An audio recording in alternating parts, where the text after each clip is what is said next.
این پست و مقام به انسان صفت گرگ میده، مگر که ظرفیت امیرالمومنین عمر بن الخطاب داشته باشید.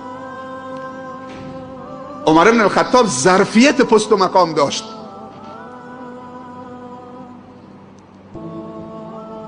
بعضی موقع زیر درخت کنار دمپایش در می آورد، زیر سرش رو خاک می خوابید. سفیر از سفرای ایران آمد، از کجا آمد، دنبال خلیفه میگشت، قصر خلیفه. گفتم برید خلیفه رو ندیدید؟ گفتن نه. یکی گفت بله دیدمش که از شهر خارج میشد، فکر میکنم به این مسیر رفت. حالا که رفتن که زیر درختی دمپایش در آورده، زیر سرش رو خاک خوابیده. عدلت فنمت، عدالت کردین تو راحت خوابیدید. حالا اگر حکام امروز جرأت دارن، همون عادل ترینش جرأت دارن بدون کمتر از 100 تا محافظ بیان بیرون.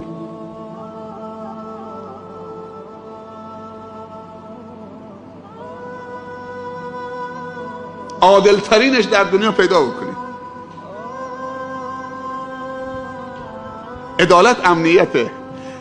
خود امیرالمومنین عمر بن الخطاب رضی الله عنه میفرمایند که امروز روزی رسیده بر امت اسلامی که یک زن تنهای ضعیفه از مدینه حرکت میکنه تا یمن میره، شب و روز تو این کوهها، تو تاریکی شب، از بس که امنیت، از هیچ چیزی نمیترسه مگر از خدا.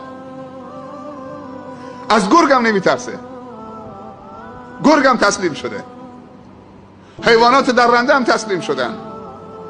بوی مؤمنین رو تشخیص میدن که اینا مؤمنن.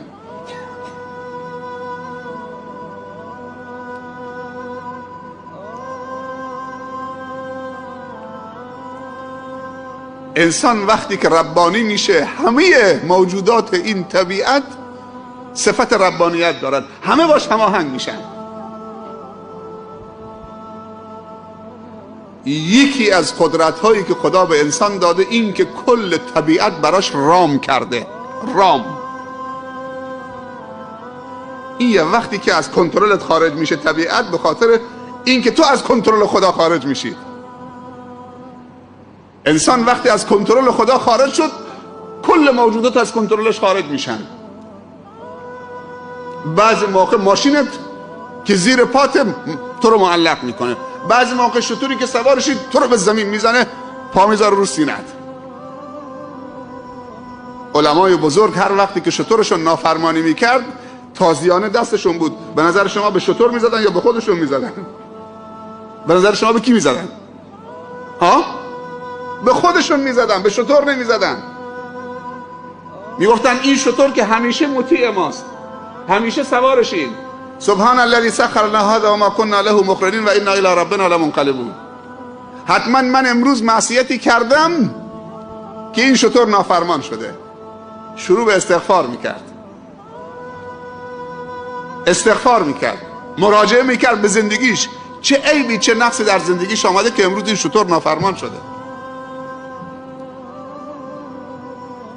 تو هر مشکلی که تو زندگیشون میامد بلا فاصله چه توبه میکردن، استغفار میکردن. یکی از آداب و سنت های پیامبر صلی الله علیه وسلم اینه که پیامبر همیشه دوست داشت بر سختی ها وضو بگیرد. امروز یکی از من سوال کرد که زلزله هم نماز داره؟ نه. نماز خسوف، نماز کسوف، نماز عید، نماز جمعه. ولی پیامبر صلی الله علیه وسلم دوست داشت که بر هر مکروهی و هر سختی که می آمد تو زندگی پیش می آمد، مشکل پیدا می شد، بلا فاصله می رفت وضو می گرفت. الوضوء علی المکاره. و دعای حضرت یونس وقتی زلزله میاد، وقتی قحطی میاد، وقتی مشکلات تو زندگی پیچیده میشه، چند تا کار باید انجام داد. یکی وضو گرفت، یکی استغفار و توبه کرد، یکی صدقه داد.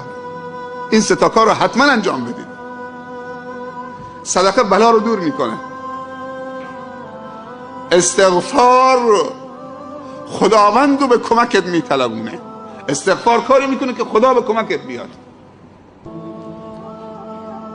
و وضو گرفتن طهارت و پاکی است. انسان از ناپاکی دچار مشکل میشه.